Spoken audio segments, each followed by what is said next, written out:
Mini-episode 514 of the FDH Lounge is brought to you by Sportsology, delivering unconventional columns and webcasts about sports, TV, music, movies, and more. Follow them on the web at sportsology.info. The FDH Lounge. You want to schedule your life around it.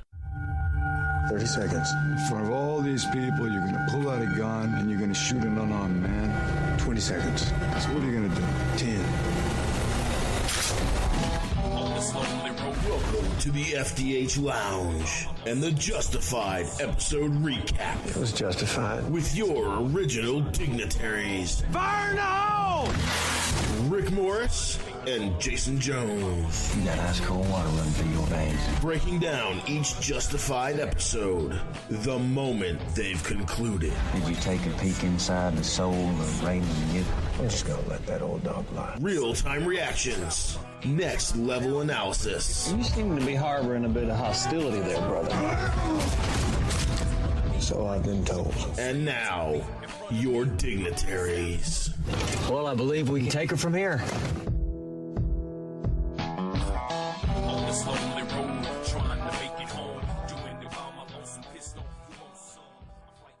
Welcome, everyone, to mini-episode number 514 of the FDH Lounge.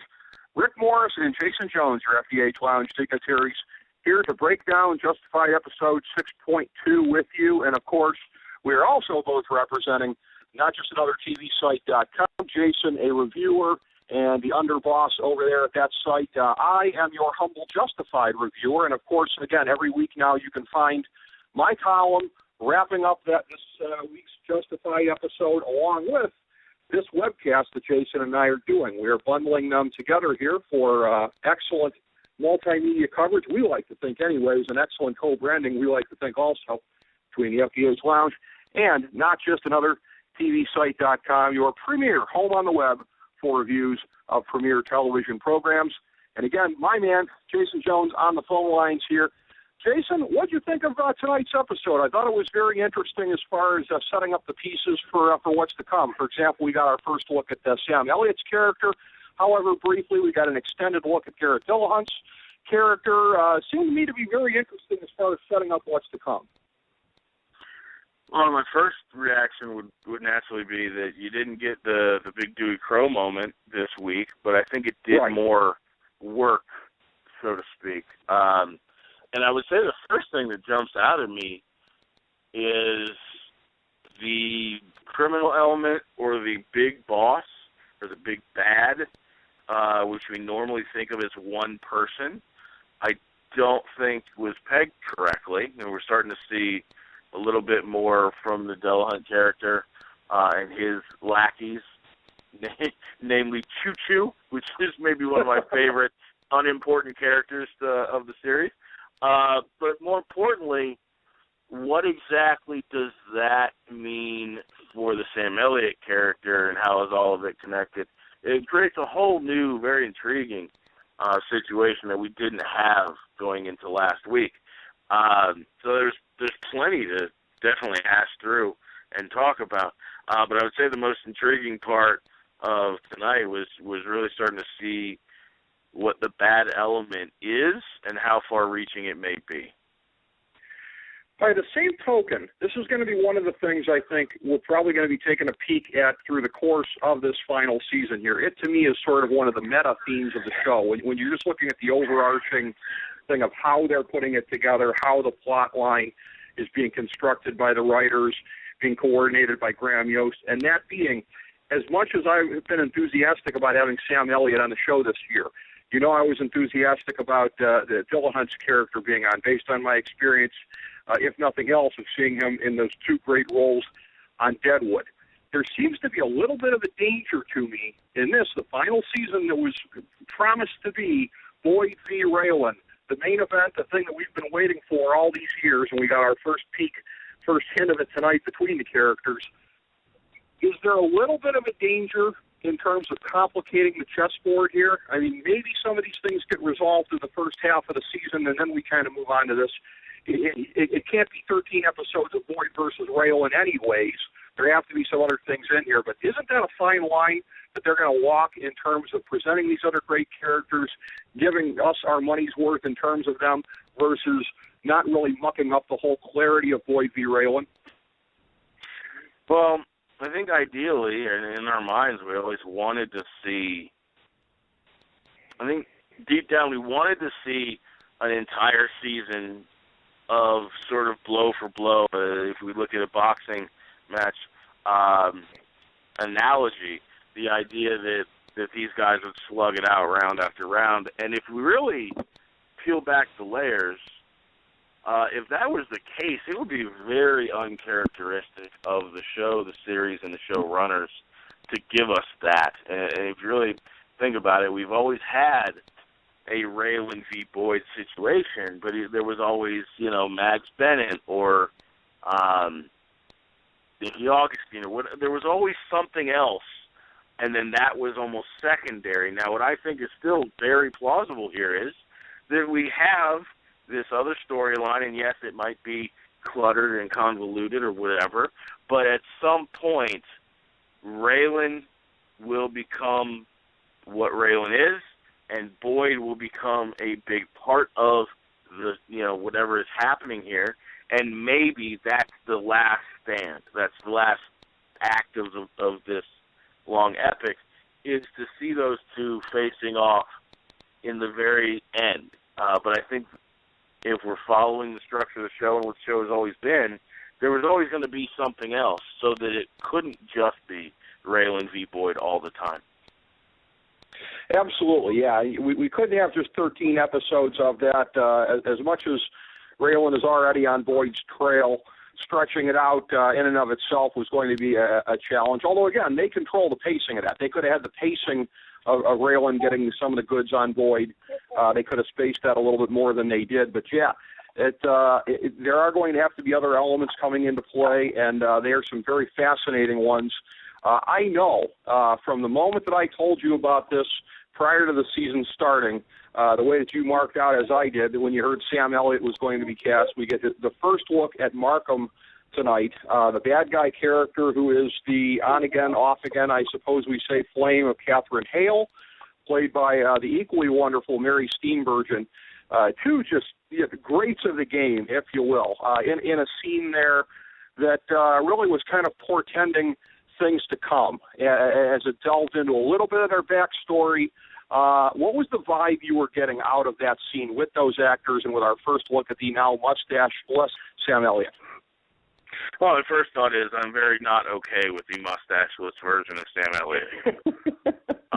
Whether it's Deadwood, whether we're talking about something like Deadwood or cameos in crime shows, all the way down to the very unpopular role in drawing a blank here. Ghost Rider. He's always had something. There's always been something there, and I've already spent too much time on Sam Elliott's mustache, but it is an issue that every time I see him, I can't handle it. So that being said, he's already sort of scratching the surface of exactly what I thought he was going to be.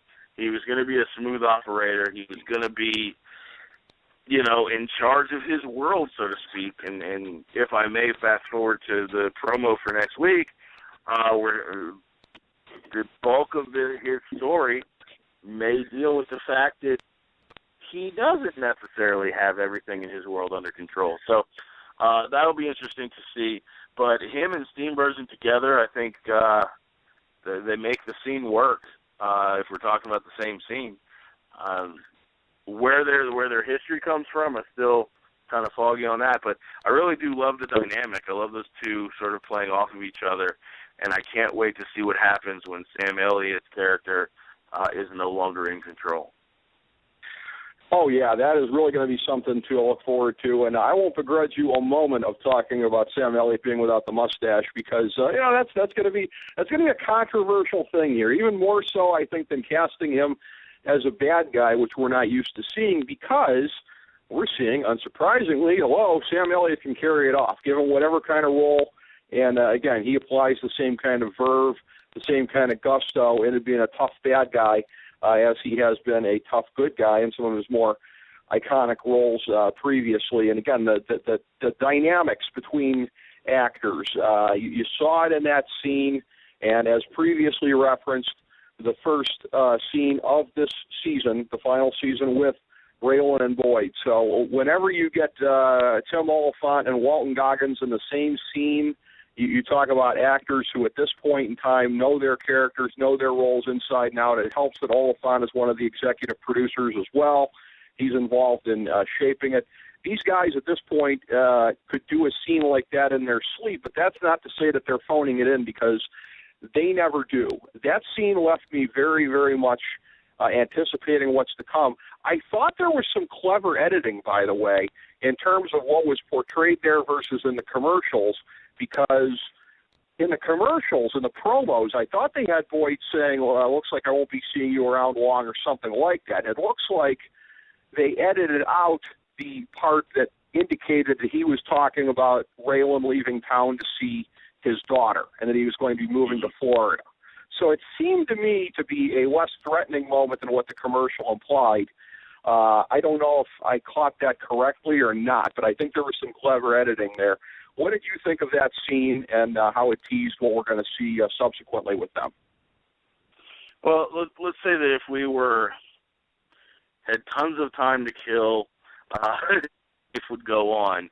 We really could go back and break down every single aspect of every single show, and then when we came back to this point again, we would see that it was not all unfamiliar from other early in-season sort of moments or standoffs.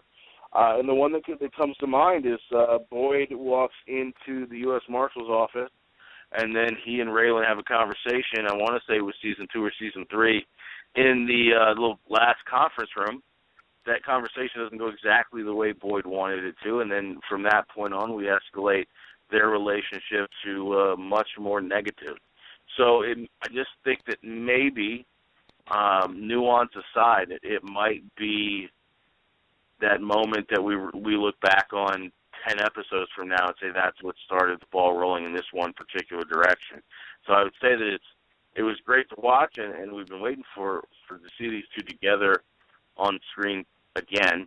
But the big thing there is, what does it mean beyond what we saw today? And I don't think we can answer that just yet. That's true, because there are any number of ways that this can go in the last 11 episodes. And as we noted last week, the producers, executive producers, the entire crew is saying, at least as of last week, the ending had not been firmed out yet. Now, in another week or two or whenever, it's going to have to be. But it was still a very much open picture, allegedly, as of about a week or so ago.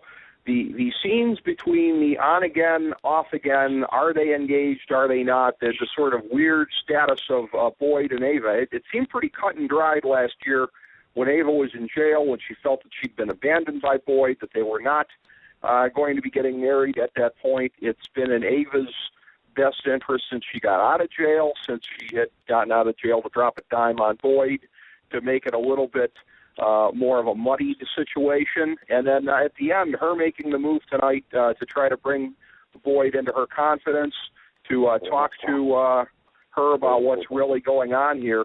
It looked like Ava, out of desperation, if nothing else, after the tense moments she'd been through earlier in the episode, sweating whether Boyd was onto her, it looked like Ava made a turn towards committing to being fully part of Boyd's life, in order to basically get what she needs to get out of him to stay out of jail. Were you getting the same sense I was, that this would be committed to Ava at the end, and she'll go as far as she has to in insinuating herself into Boyd's life to get what she needs?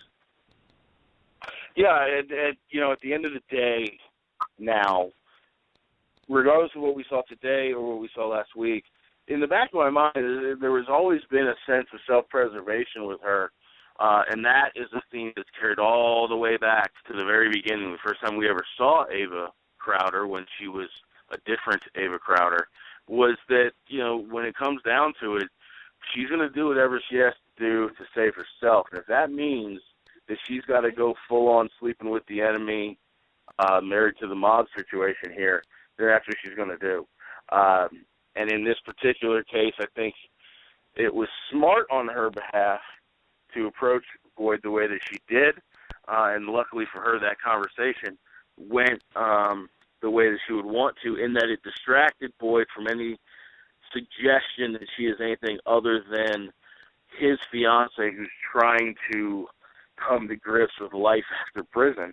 So I think this was a brilliant stroke on Ava's part, because not only does it put Boyd at ease a little bit, or at least distract him, but now the job that she's supposed to be doing for Raylan, and I'm not 100% sure that that's going to carry on at 100% the entire season. I think what she did was good for herself, which is sticking to the character, and something that I've never really wavered on. I was just curious to see how steadfast she would be trying to juggle both Boyd and Raylan. And it seems like, at least for now, she's found that nice, happy medium. She has. Let me go out on a limb here as far as making a prediction on something that may happen. This is a thing where, and again, everybody makes predictions on stuff. That's the nice thing about this, is that very rarely does anybody look like a dummy for hazarding a guess like this. It's a low-risk thing, but you look like a genius if you get it right. So here's what I'm thinking with my low-risk thing that I'm putting out there. I wonder about this before, because if you go back to the beginning, if you go back to the beginning of Boyd and Ava on this show in the pilot, actually there was gunfire in a scene between them here. He wanted her dead for killing his brother, Bowman. That's actually how, despite them never having been married yet, how they have the same last name, because we forget they were brother-in-law, sister-in-law, actually prior to when the show started here. And he sort of wore Ava down over a period of time with his charms.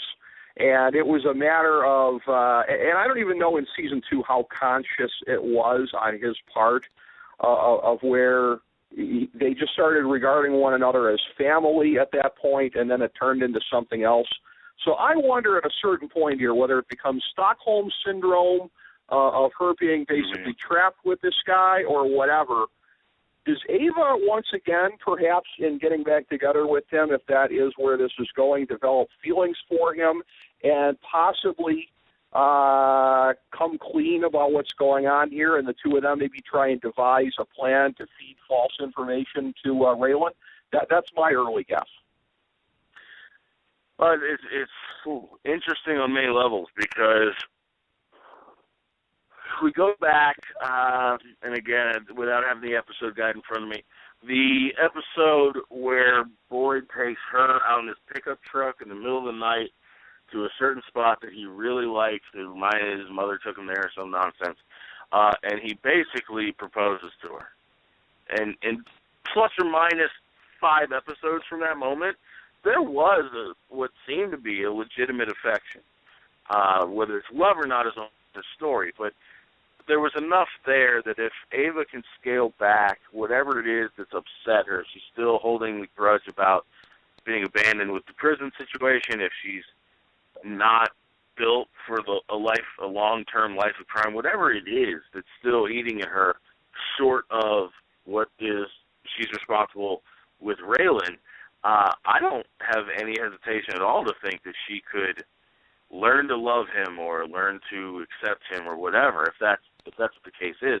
And that's the beauty of this situation right now, is if you take out what we already know from previous seasons and previous episodes, you just look at it and say straight up, there's a woman who is informing to the marshal's office, who has to keep up appearances with the guy she's informing on, and as soon as that ends, bad guy goes away, good guy wins, and she walks off into the sunset, a happy woman. Now, we all know better than to think that that's what's going to happen. But who's to say which way it goes?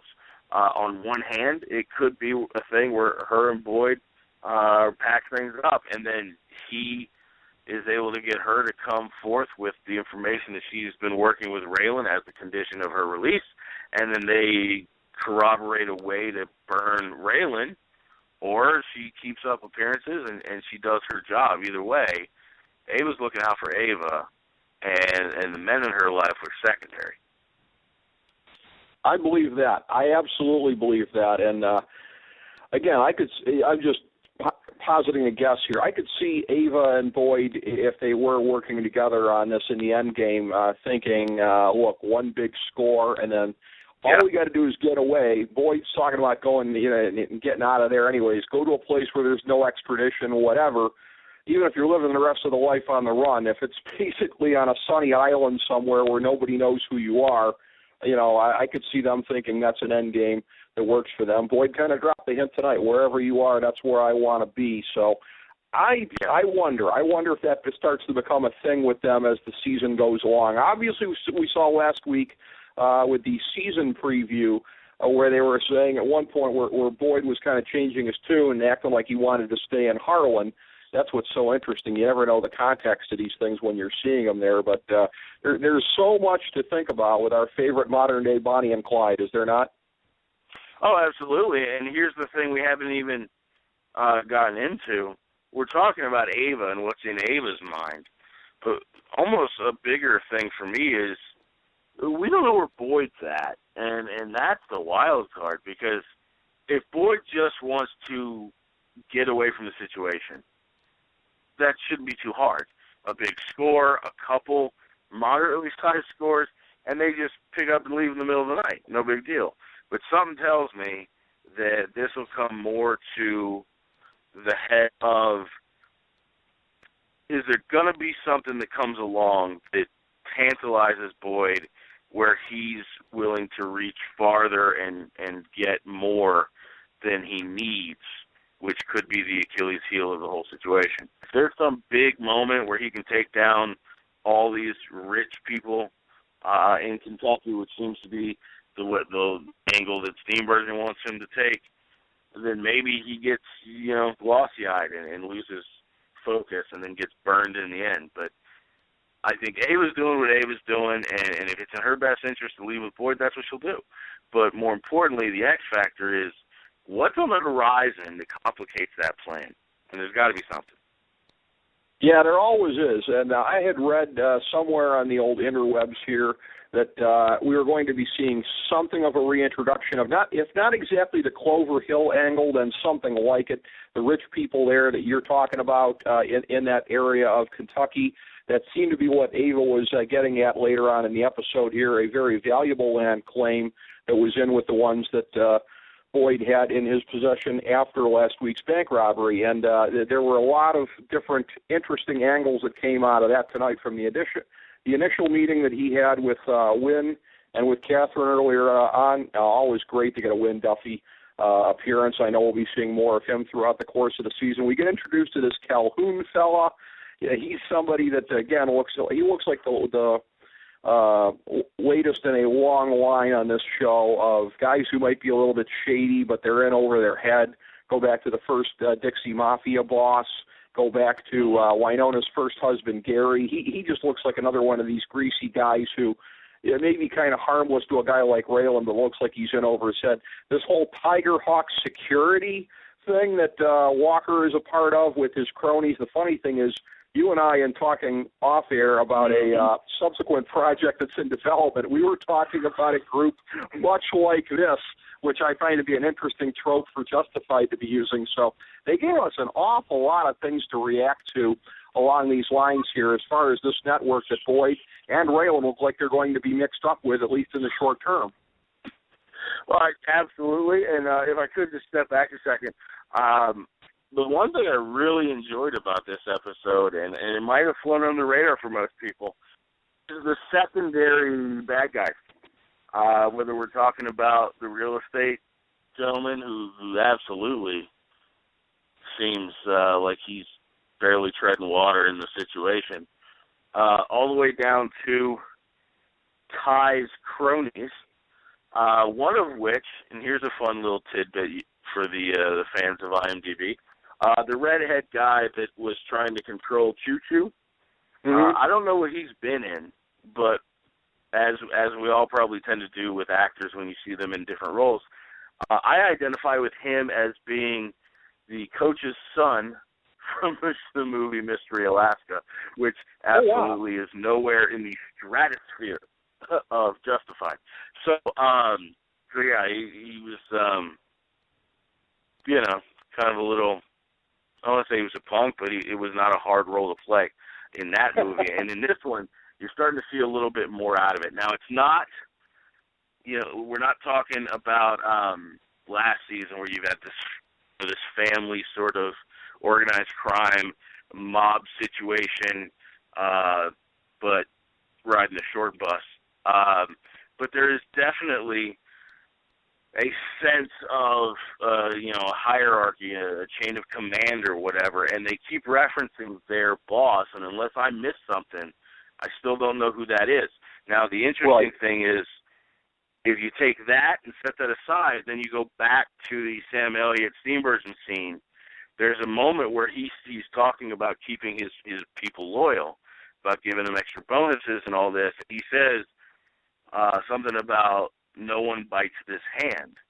And my first inclination is to say, maybe Ty works for Sam Elliott. So I don't know what exactly that means, but going back to your point about what we thought off air, absolutely. The second he broke out that card and dropped that name, I went, oh my goodness, they're doing the thing. They're doing the black, whatever the heck it's called, secret security firm, if you will, which is not exactly what it is. I'm sorry, Blackwater. Yeah. Blackwater, yes. They're clearly basing this off of Blackwater, and a trope of great creative minds, if I may say so. But that was very interesting how that ended up working its way in with this Blackwater knockoff that they got here. I want to ask you a few things, what you think on, as I say, sort of a meta level of what's going on with the series here at this point, how this episode fits in, whatever. So I know this is a question I generally ask you closer to the end, but since we've gotten through a lot of the plot points, before I do this, is there anything else on tonight's episode that really caught your eye that you wanted to talk about? Not anything critically huge, storyline-wise. I don't know if you picked up on this, but Gutterson was a little bit more Gutterson-y today, which was fun. I did enjoy that. I don't know what the plan is, and not to say that a woman can't run the office or that Rachel specifically can't run the office, but 4 years in, and I'm just not prepared to see Rachel off the streets. So I would like to see that change. But in general, just I was really happy with the other elements that we hadn't seen yet. We'd seen Raylan, we know about the baby, we know about Winona, we know about Art and all the things that were sort of loose-ended going out of season 5.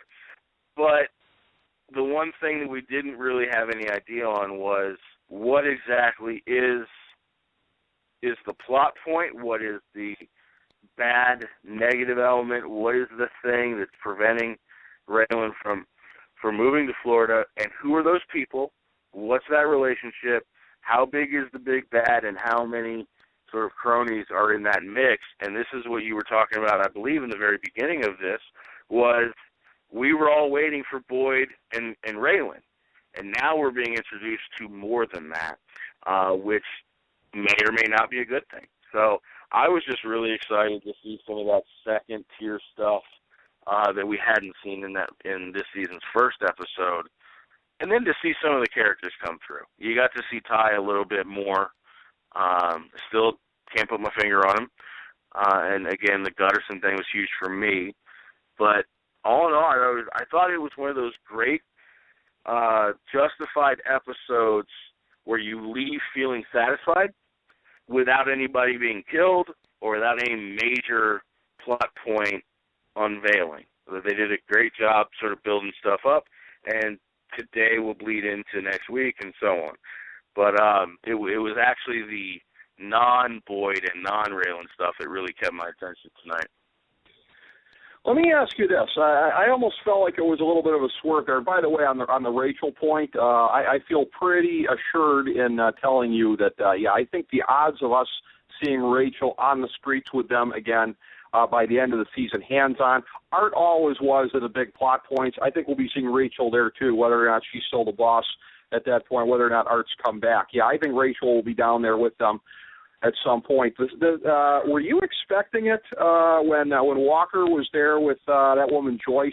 I was expecting her to get a bullet in the head, because to me that's how this always tends to go, Unjustified, whenever anybody's feeling kind of menaced like that. Is that a little bit of a curveball that he didn't kill her? It is, but it might have been intentional and a setup for future engagements.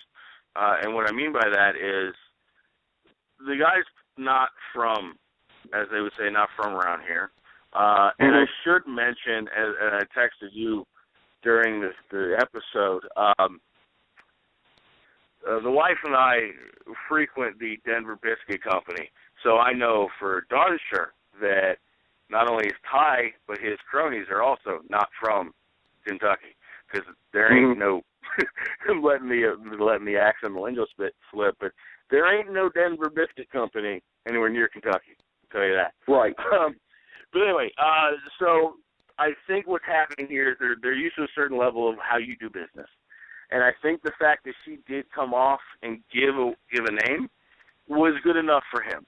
Now, at some point, he's going to find out that this is Harlan and this is Kentucky and things don't go the way you always want them to. And maybe he gets a name, and maybe that name ends up to be, a dead lead, at which point he may resort back to what we would have expected, was that she just wasn't even going to make it through her kitchen tonight. And it was a surprise, but it has to be a surprise done on purpose.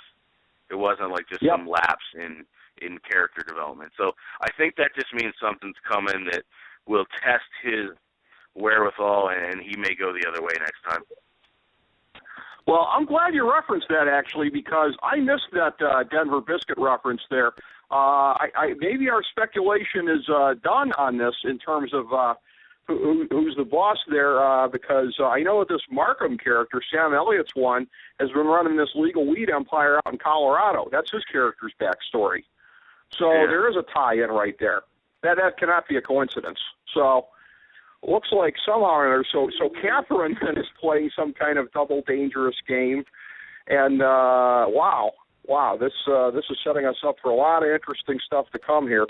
Well, without having to piece together too much of what's going on, just looking at tonight's episode, because again, this is a theme of my column this week for not just another TVsite.com. Spoiler alert: this will be a theme in there.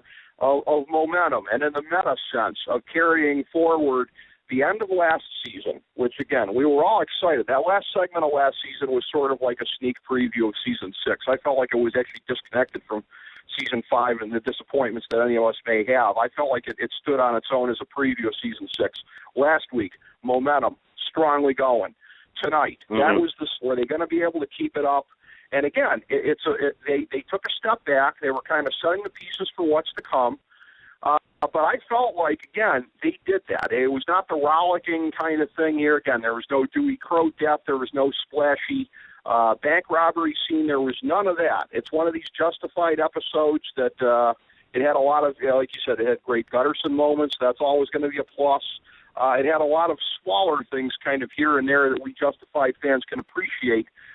Didn't have the flashiness, but I felt like it carried the momentum forward. What do you think? No, it definitely kept the momentum going. It's just, this is different while still being within the same realm of what we're expecting. And that is, normally we're so used to just seeing Justified, the product, give you these bits and pieces as we go along, where it's almost, you get the sense that each episode gives you a little bit of everything, so you're always sort of in that loop. And what we're seeing now is 6.1 was very specific to certain elements, and we weren't being introduced to anything new for the most part.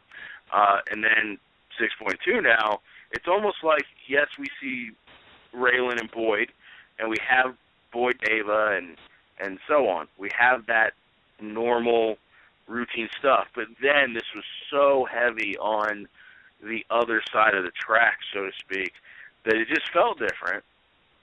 And while it felt different, it was still doing the same job it always does. And it is advancing the plot. It is advancing the story. It's just distracting us with information we need anyway. So it's actually really interesting that they can still achieve the goal of advancing the story and do it differently without throwing us off completely. So I definitely feel the momentum. I mean, at this point, I always like to think of the avalanche scenario or the snowball rolling down the hill. We haven't quite caught speed yet, but we're starting to build speed. Last week, we got some stuff we needed. This week, we got more stuff we needed, but different stuff. And in an episode or two, we're going to be full speed ahead, and it's going to be crazy, I would imagine. Now, I know a lot of people are going back to last season and think, well, I'll believe it when I see it. But right now, I feel great about where it's going, and the layers that we're starting to find, I think, can only make the story better. I do, too. You did a very good job of anticipating what I want to bring up about last season, but first, just to kind of reinforce what you're saying there, we saw last week one scene with Garrett Dillahunt's Ty Walker character and a whole lot more of him tonight. Methinks it'll be the same thing with Sam Elliott's Markham character. We saw a scene of him tonight. Next week, we probably get that expanded upon subsequently, and so it goes. That would be my thought. And we got to see Walker's cronies and underlings and all of them. We got to meet Calhoun, who he's associated with, et cetera. So, yeah, like you said, we really got that world expanded on a pretty good bunch tonight. As far as last season goes, and again, I don't know how much you can lay this at the feet of fan disappointment or what the factors for this were, but the rating for Justified last year in the season premiere was a 2.84. It was down to a 2.37 by season's end, and that was with a rally. There was 1 week, I think, where it was down around like 2.01. Again, it had to be some of the fan kind of discontent that was weighing on that, because I don't know why it would go to that degree. And again, for a serialized show, I'm surprised that you have the ups and downs that you do, and some weeks being higher than other weeks, because I don't know how the heck you could watch a show like this and take 3 weeks off in between, but be that as it may, I want to ask you about this as well. This is a theme that you and I have talked about. We've both written about this, you with the season preview at NotJustAnotherTVSite.com, me with the episode 6.1 recap last week. This thing about why the show isn't getting the attention for its last ride that other shows were. Sons of Anarchy in the fall. Mad Men, you know this summer. You know it is going to be huge. It was huge for Breaking Bad, all these other things here. My theory is that it's basically caught in the middle. Mad Men is a very sort of quiet kind of show, a sedate kind of setting. I know it was a little bit too, quiet and sedate for you. It wasn't really your taste. Some of these other shows here, Breaking Bad, Sons of Anarchy, etc., over the top, a lot of violence, whatever. This is sort of caught in the middle, right? It's got some of the crazy elements of some of these other adrenaline shows, but it's got a lot of quiet, contemplative moments, things that we can understand, that we can appreciate rather about like how people down there in that part of Kentucky talk with one another and clever turns of phrase and things like that.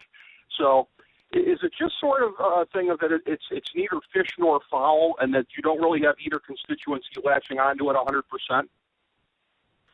I can't understand for the life of me where this comes from, and I'll come back around to that in a second, but it seems like lately there's been this understanding that there are these shows that are going to go from 3 to 5 seasons long or so, in this case 6, where the final season is a season that they've built towards or have written knowing it's the end. We don't see a whole lot of these high-end drama shows where they just pull the plug and then you're just left with nothing.